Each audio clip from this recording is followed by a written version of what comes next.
పక్షి ఎగురుతుంది. రెండు విధాలుగా నేను చూడొచ్చు. I can see it partially or I can see it fully. So what is partial seeing? What is seeing full? నాకు నేను ప్రశ్న వేసుకున్నాను. పార్షియల్ సీయింగ్ అంటే గాలిలో పక్షి ఎగరడం చూస్తున్నాను అంతే, వెళ్ళిపోతుంది. కానీ ఫుల్ సీయింగ్ అంటే పక్షి ఎగరడంలో అది రెక్కలు కొట్టుకోవడం, ఒకసారి డౌన్గా ఎగరడం, పైకి ఎగరడం, గాలిలో రెక్కలు కొట్టుకోకుండా కేవలం రెక్కల్ని చాపి ఆ గాలి ప్రవాహంతో తేలి ఆడుతూ వెళ్ళడం.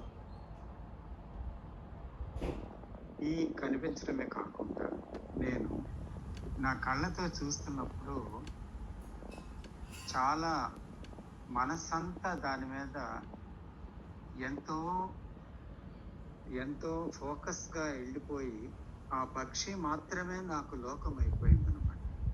ఇంకొకటి లేదు, కేవలం పక్షి మాత్రమే ఉంది అక్కడ. సో ఇక్కడ అబ్జర్వర్ యొక్క ప్రమేయమే లేదు అక్కడ. There is no centre.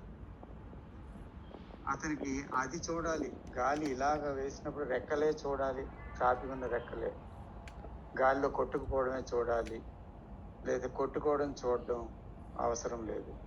ఇలాగా ఇష్టాల యొక్క ప్రదర్శన ఏమీ లేదు అక్కడ.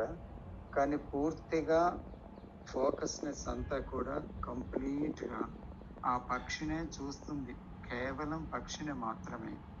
కానీ ఆ పక్షి ఏదే చెప్పడం లేదు.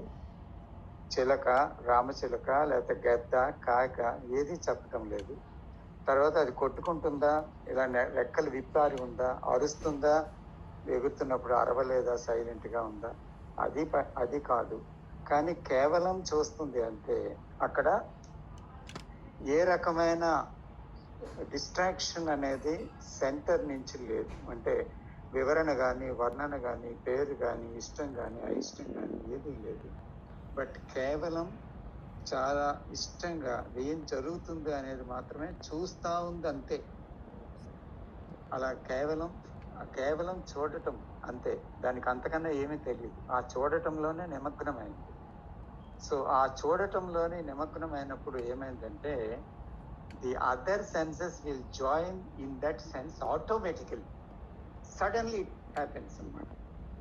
ఎందుకంటే ఒక కెరటాన్ని, ఒక నదిలోని చిన్న అలని చూసినప్పుడు అక్కడ ఏదీ లేదు, అల మాత్రమే ఉందనుకోండి. సో అలని చూస్తుండగా సడన్గా మీరు లేరు అక్కడ. అంతే. మీరు లేకపోతే అల కూడా లేదు. అక్కడ ఏముంది? ఆనందం ఉంది, అక్కడ ప్రశాంతత ఉంది, అక్కడ నిశ్శబ్దం ఉంది, అక్కడ ఎవరూ లేరు, ఏదీ లేదు.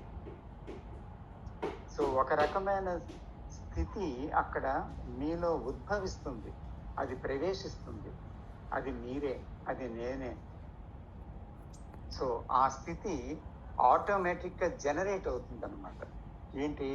When you can focus completely on anything, totally completely, with even a single sense, the all other senses will join in automatically. You need not put, నా కళ్ళు చూడాలి, నా ఇందాక విశ్వనాథరాజు గారు చెప్పారు కదా, నేను వాసన చూడాలి, లేకపోతే 4 సెన్సెస్లో ఇవి చూడాలి, అవి చూడాలి. ఇందాక మన ఎవరు వెంకటేశ్వరరావు గారు కూడా అన్నారు కదా, 4 సెన్సెస్తో సముద్రం ముందు కూర్చున్నాను, ఆయన కూడా చెప్పారు అలాగా. సో అది ఓకే, చూడొచ్చు, ఈ అన్ని సెన్సెస్ పనిచేస్తున్నాయని ముందు మనకు తెలుస్తుంది. సడన్గా ఏమవుతుందంటే all these things become only one అంతే.